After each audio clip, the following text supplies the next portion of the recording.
Comuna exige la verdad.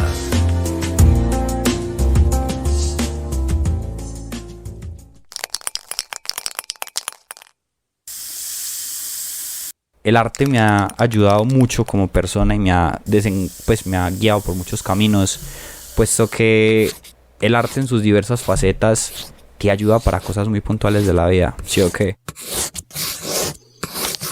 Se llama Nicolás, pero prefiere que le digan gato, no porque tenga 7 vidas, o bueno, dice que eso todavía no lo sabe.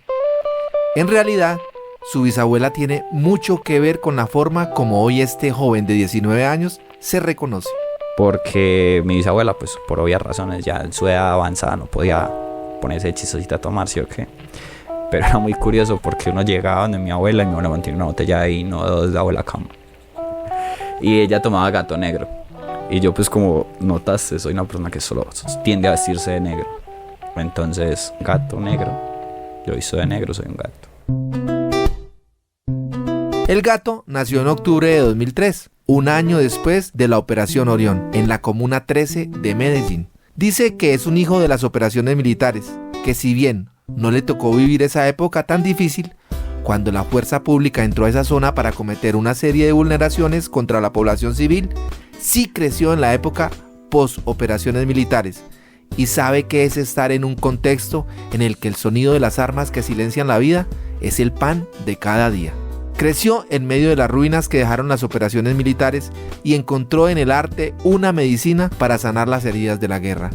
Hoy hace memoria para contar su historia como uno de los hijos de las operaciones militares. Actualmente no resido en la comuna, actualmente resido en otra comuna de Medellín. Sin embargo, crecí y pasé más de, se podría decir unos 17 años dentro de el territorio pues de la Comuna 13, de lo que vendría siendo Belencito. Ahí fue pues como donde nací, donde crecí y me podría reconocer como hijo de la operación militar, puesto que me tocó esa época post-operación, ¿cierto? Me tocaron los residuos. De hecho, mi familia también perdió a alguien durante esa operación, una tía. Mi tía Magdalena, sí, según sé, la asesinaron incluso cerca de la casa. Ya estaba llevando, creo que a los hijos, no sé si al colegio o a la casa, algo así. Y la asesinaron por ahí. Incluso fue víctima de un procedimiento muy, muy extraño que ahí te comento por encima, y es la forma en la que hacían el levantamiento durante esas épocas. Vos sabes que cuando hacen el levantamiento a la persona la cogen, la pasan a la camilla y tal. Digamos que en esa época no podían hacer eso, puesto que los muertos estaban posicionados, pues los cadáveres estaban posicionados de una manera muy característica, boca abajo. ¿Por qué? Porque debajo les colocaban explosivos. Entonces en el momento en que se hiciera el levantamiento, se activaba el explosivo y con CTI, policía y todo el que estuviera por ahí. Precisamente, pues era la gracia.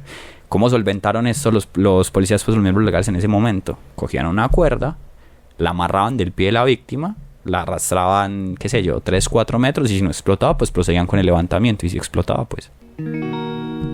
Entonces, mi tía la tuvieron que hacer el levantamiento así.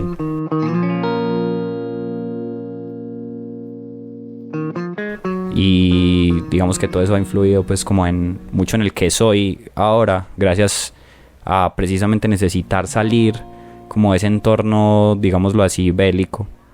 Es que precisamente me volví artista, ¿cierto? Empecé a dibujar, porque sí, hay una cosa que nos decía mucho el profe Mauro, que ha sido el profe pues como que más me ha guiado en el camino del arte, es que siempre que haya un artista es un pelado más que se le quita la calle.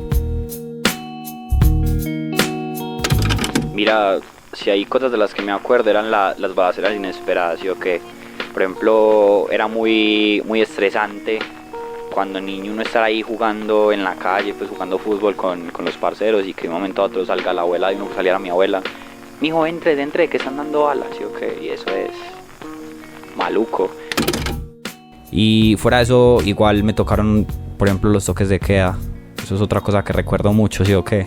Uno como humano se siente mal, pues se siente vulnerado, ¿sí o qué? Porque que le digan a uno porque sí, pues no puede salir después de cierta hora. Hombre, es tal, sobre todo porque, por ejemplo, el toque de queda recuerdo yo bien que empezaba a las 5 de la mañana y yo estudiaba a las 6.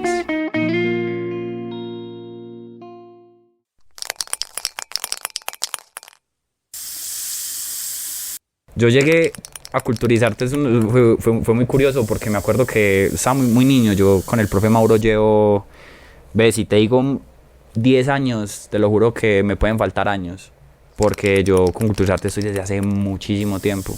Entonces me acuerdo que fue muy curioso porque yo estaba con los amigos, normal, pues montando bicicleta por ahí. Y mi abuela me dijo que fuera a la tienda. Entonces yo dije como, bueno, pues vamos a la tienda. Y al lado de la tienda queda Culturizarte.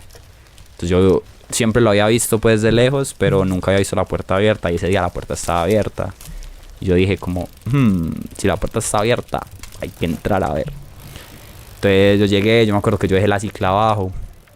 Subí porque es un segundo piso. Y cuando llegué estaban en una clase de dibujo, ¿cierto? Entonces yo llegué, conocí al profe Mauro. Me dijo como lo que estaban haciendo, tan. Y me dijo que dibujara, ¿cierto? Entonces claro, yo le dije como, ¿qué quiere que dibuje? A lo que usted quiera. Yo que era dibujo libre. Yo me acuerdo que yo puse la hoja, me senté pues en una silla. Bueno, llevé la bicicleta a la casa y me volví. Me acuerdo que yo llegué, me senté, me entregó la hoja, el lápiz, y el compañero que estaba en el puesto al lado puso las gafas encima de la mesa. Y la sombra que proyectaban las gafas fue lo que dibujé.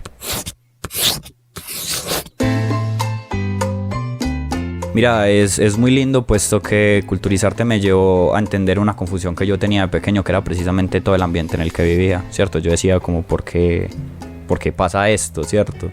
Llegando pues allá y con el tiempo pasado en eventos y cosas con ellos, fui descubriendo poco a poco cada vez más la historia de la comuna, ¿cierto? Fui adentrándome también en otras partes de la comuna que no conocía.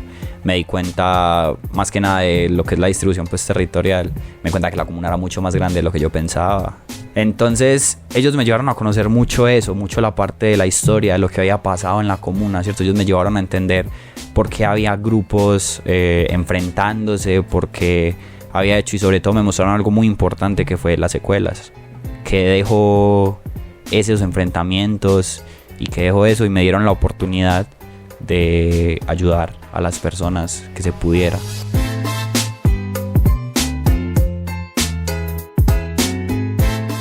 No, yo no consideraría mi papel como víctima, sino más bien como espectador, ¿cierto? Digámoslo, espectador, pero espectador de campo, pues. O sea, no alguien pues que lo ve y lo documenta desde lejos, sino alguien que lo vivió, le afectó muy a su medida, pero no tanto como otras personas realmente llegó pues a afectar. Entonces sí, yo diría que más que víctima, mi rol es eso, es un espectador y una persona que lo que ha podido lo ha tratado de dar para ayudar a las personas que perdieron algo en ese entorno. Obviamente hay muchas preguntas sin resolver, pero creo que las preguntas que tengo sin resolver, las tengo sin resolver, pero porque no soy solo yo, sino todo el mundo. ¿Qué pasó con la gente que había en la escombrera?